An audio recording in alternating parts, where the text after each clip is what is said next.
కృష్ణ గారు ఒక సంవత్సరంలో 15-16 సినిమాలు హీరోగా నటించి రిలీజ్ అయిన రోజుల నుంచి ఇప్పుడు 5-6 సంవత్సరాలకు ఒక సినిమా తీసే పరిస్థితి వచ్చింది.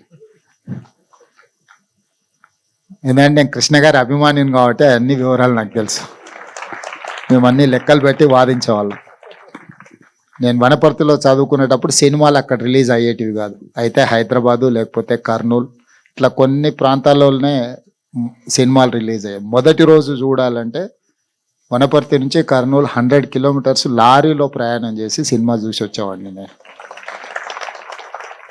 అంటే అప్పుడు బస్సులు ఫ్రీక్వెంట్గా ఉండేది కాదు. సినిమా టైంకి వెళ్ళి మళ్ళీ సినిమా చూసి మళ్ళీ వెనక్కి రావాలి అంటే లారీలు హైవేస్లో ఎక్కువ లారీలు పోతూ ఉంటాయి కాబట్టి లారీ ఎక్కిపోయి మేము ఫ్రెండ్స్ కాలేజీలో ఉన్నప్పుడు సినిమా చూసి మళ్ళీ సెకండ్ షో సినిమా చూసి వెనక్కి వచ్చేవాళ్ళం.